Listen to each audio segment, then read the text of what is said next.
औज़ुबिल्लाहिमिनश्शैतानिर्रजीम बिस्मिल्लाहिर्रहमानिर्रहीम। एक क्वेश्चन है कि कुरान से ही हदायत क्यों? कुरान का मतलब है कुरान और सुन्नत, क्योंकि कुरान में आतीउल्लाह व आतीउर रसूल लिखा हुआ है। और फिर आगे सुन्नत में देखेंगे कि हुजूर नबी करीम सल्लल्लाहु अलैहि वसल्लम ने कैसे एक्सप्लेन किया है। ठीक है, कुरान से मतलब ये है। तो कुरान से ही हदायत क्यों?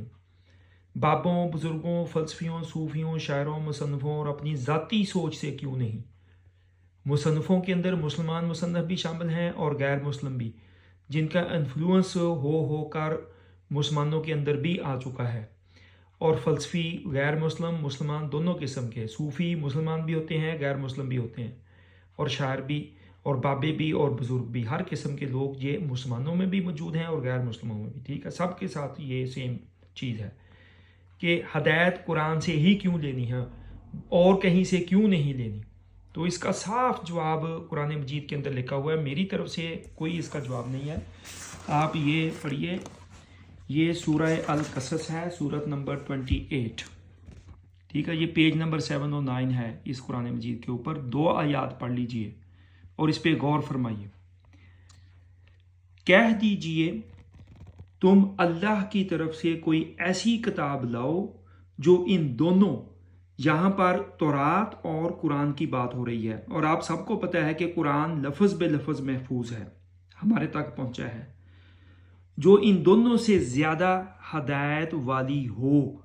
अगर तुम सच्चे हो तो मैं उसी की पैरवी करूँगा।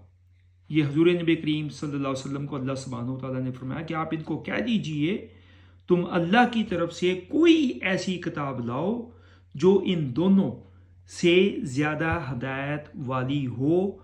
अगर तुम सच्चे हो मैं उसी की पैरवी करूँगा। फिर अगर वो आपकी बात कबूल ना करें तो जान लीजिए कि वो अपनी ख्वाहिशात की पैरवी कर रहे हैं।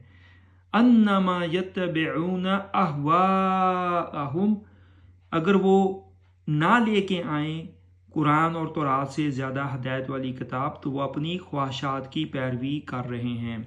पीछे यहूदियों की बात हो रही थी, पिछली आयत खुद पढ़ लीजिएगा। और इससे ज़्यादा गुमराह और कौन होगा जो अल्लाह की हदायत को छोड़कर बस अपनी ख्वाहिश की पैरवी करे। बेशक अल्लाह जालिम लोगों को हदायत नहीं देता। तो ये आप खुद इस आयत पे गौर फरमाइए। मैं इसके कोई तफसीर नहीं कर रहा, बिल्कुल वाज़े है, किसी तफसीर की कोई ज़रूरत मुझे तो इसमें महसूस नहीं हो रही। एक एक लफ्ज़ वाज़े है, खुद पढ़िएगा, खुद उसको देखिएगा। मैं सिर्फ ये एक एग्ज़ाम्पल दे दूँगा आपको। जैसे लोग कहते हैं ना कि जब किसी को कामयाबी होती है या कोई मिस करता है, oh dad you are looking at me, oh mum you are looking at me, जबकि कुरान पाक क्या कहता है? कुरान पाक में देखिए, फिर वो अल्लाह की तरफ लौटाए जाते हैं जो इनका हकीकी मालिक है। जब अल्लाह की तरफ लौट गए तो आप और मेरी बात कैसे सुनते हैं? ये तो हो ही नहीं सकता। ठीक है, अब लोगों ने ये चीज़ें बनाई हुई हैं, इसलिए ये हमारी ज़ुबान में मौजूद हैं।